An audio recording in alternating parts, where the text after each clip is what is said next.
नमस्कार प्यारे बच्चों, मैं doctor Vinod Kumar, Swami Vivekananda degree college, Narayanpur, Pritampur, Hirapur, Tanda, Ambedkar Nagar के ऑनलाइन वर्चुअल क्लास में डीएलएड फोर्थ सेमेस्टर के सभी बच्चों का स्वागत करता हूँ। प्यारे बच्चों, पिछले दिनों हम लोगों ने पहला चैप्टर है 1857 की क्रांति।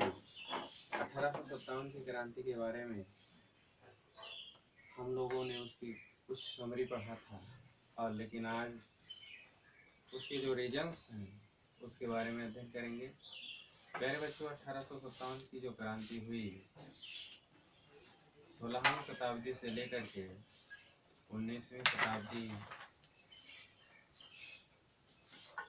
के अंत तक आते आते, या कहिए कि 19वीं शताब्दी के मध्य में लोगों की पीड़ा, लोगों का बर्दाश्त करने की क्षमता, लोगों के सहन शक्ति टूट चुके थे, और उस क्रांति के लिए एक चिंगारी की जरूरत थी, जो इस रूप में प्रतिष्ठित हुई और पूरे भारत में क्रांति का माहौल बना। तो सबसे पहले हम लोग देखते हैं, सबसे पहले है राजनीतिक कारण। पॉलिटिकल केस क्या है, एक एक करके देखा जाए तो लॉर्ड डलहौजी उस समय गवर्नर हुआ करता था। उसने राज्य हड़प नीति एक अपनाई। राजनीतिक कारण में की एक रीजन है राज हड़प नीति। राज्य हड़प नीति में डलहौजी ने अपनाया कि जिन राजाओं के पास संतानें नहीं हैं, उनका जो राज्य है वह अंग्रेजों के अनुमति के बिना किसी को पावर नहीं होगा कि वो ले सकता है। इसलिए प्यारे बच्चों, जिन राजाओं के पास कोई पुत्र नहीं होता था, उनकी जायदाद जमीन हड़प ली जाती थी। तो इस प्रकार से राज्य हड़प नीति लागू किया। दूसरा है पेंशन। कुछ राजाओं को पेंशन देते थे लोग, पेंशन देना भी बंद कर दिए, जैसे बाजीराव पेशवा, निजाम, एंड कई लोगों को इन लोगों ने पेंशन देना भी बंद कर दिया, जिससे लोग क्षुब्ध हो गए। और दूसरी बात, इनकी जो नीतियाँ थी वो बहुत गलत थी, जिसकी वजह से वाजिद अली शाह, हैदराबाद के निजाम, इन सभी की रियासतें जो है हड़प नीति के अंतर्गत चली गई। जैसे बाजीराव पेशवा, नाना साहब, इन लोगों के पेंशन भी बंद कर दिए। तो इनकी ये जो गलत नीतियाँ थी, इन गलत नीतियों के कारण लोगों में रोष व्याप्त हो गया और ये विद्रोह का कारण बना। फिर उसके बाद हम लोग देखते हैं आर्थिक कारण। आर्थिक कारण बच्चों, आर्थिक कारण में दोषपूर्ण भूमि का बंटवारा, अर्थात अंग्रेज लोग जो थे वे जमींदारों को भूमि का स्वामी बना दिए, जिसके कारण जमींदार, यहीं के ही लोग जमींदार थे, लेकिन वे किसानों के ऊपर जुल्म और अत्याचार करने लगे, मनमाने ढंग से कर वसूलने लगे, जिसके कारण किसान मजदूरों में भी असंतोष पैदा हुआ। फिर उसके बाद क्या हुआ,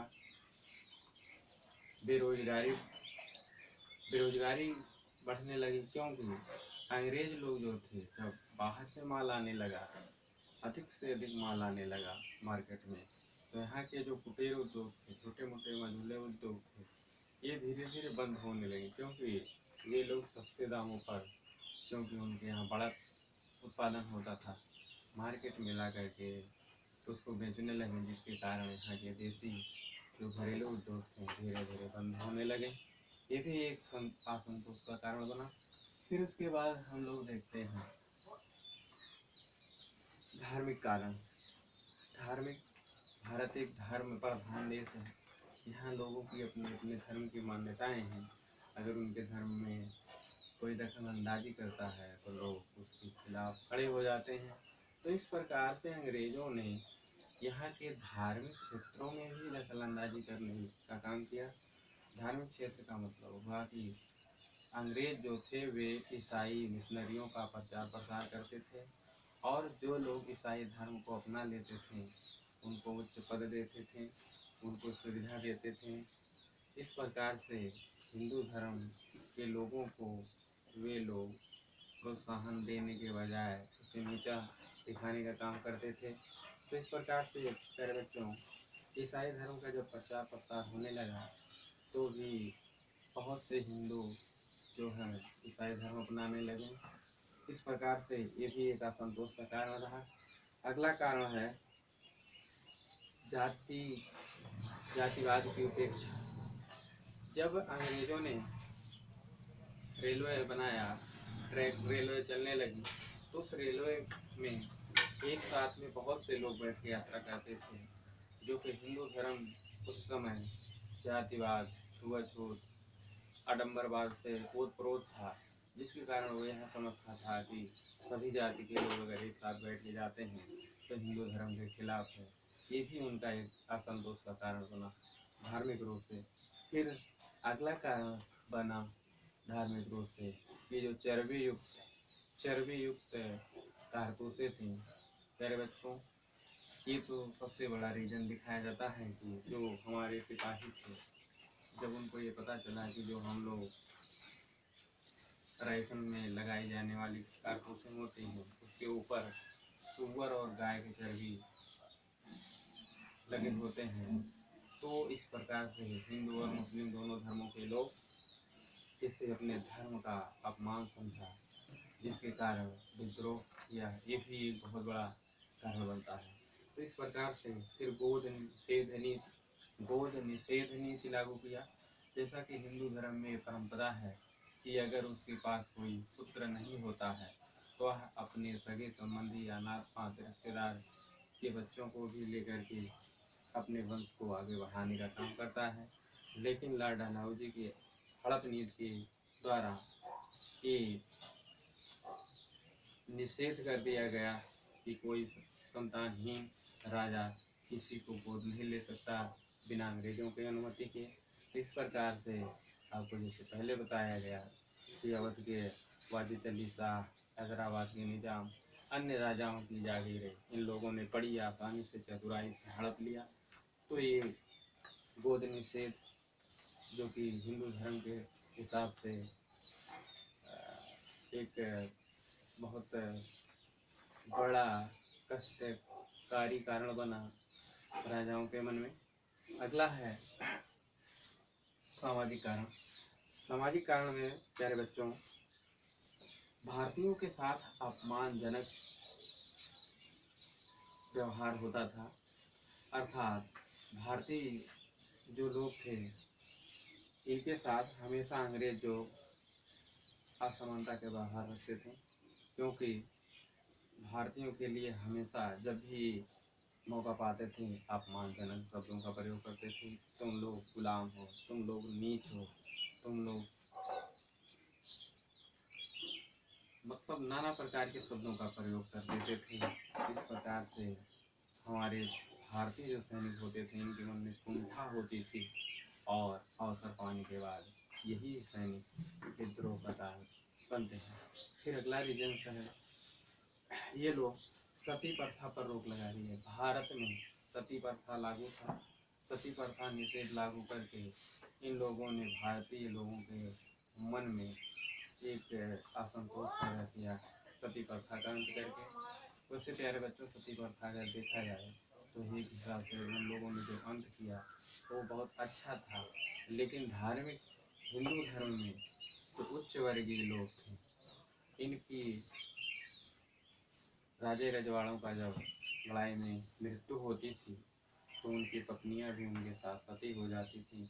उनकी ये मान्यता था कि अगर ऐसा नहीं करेंगे तो उनके साथ उन जीते जो उनके पतियों को मारने वाले लोग हैं वो उनके साथ अधार्मिक अमानवीय व्यवहार करेंगे, उससे बचने के लिए सतीपा साकार नियम लागू किए थे। तो इस प्रकार से अपनी अपनी मान्यता है। फिर अगला है बाल विवाह। भारत में बाल विवाह भी चलता था, लेकिन अंग्रेजों ने देखा कि ये गलत बात है, तो इसलिए एक आयु का निर्धारण किया। जैसा कि आप लोग जानते हैं, आज भारत में जो शादी के लिए आयु निर्धारित है 18 लड़की का होना चाहिए, 21 लड़के का होना चाहिए। तो इस प्रकार से अंग्रेजों ने बाल विवाह पे भी रोक लगा दिया। ये भी एक बहुत बड़ा रीजन बनता है विद्रोह का। फिर उसके बाद हम लोग देखते हैं सैन्य कारण। सैन्य कारण प्यारे बच्चों, भारतीय जो सैनिक थे वो ब्रिटिश सैनिक के अपेक्षा 7/8 भाग के हिस्से ही मात्र थे, और सैनिकों के साथ हमेशा दुर्व्यवहार होता था।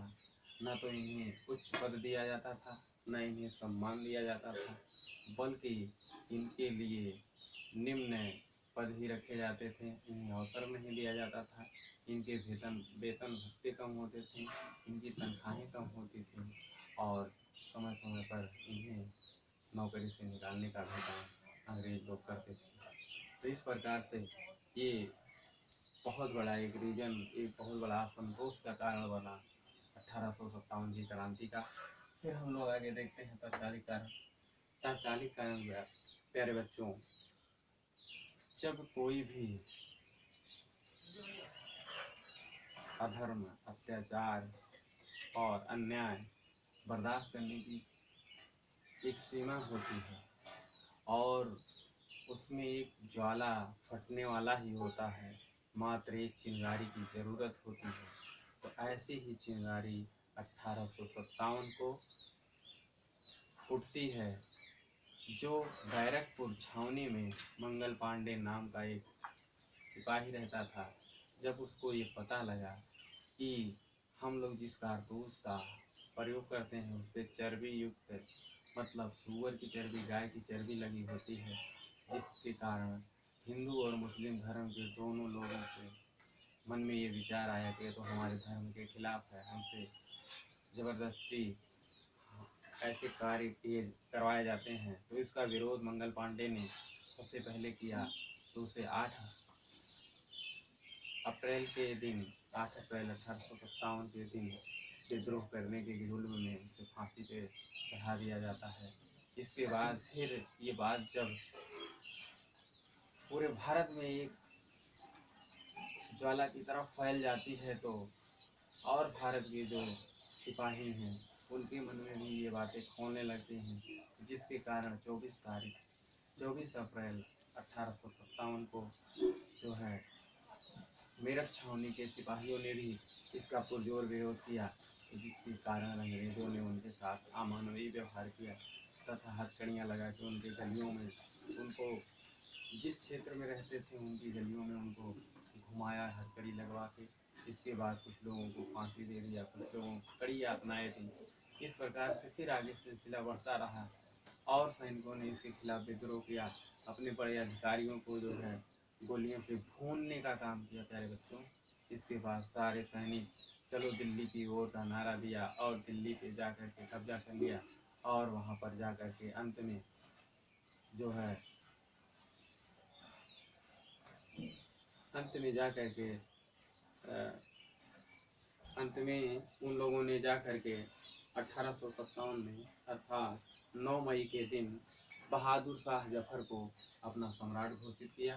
तो इस प्रकार से ये कहानी यहीं पर इसके रीजन्स में यही होते हैं। फिर अब हम अगली क्लास में मिलेंगे, तब तक के लिए नमस्कार।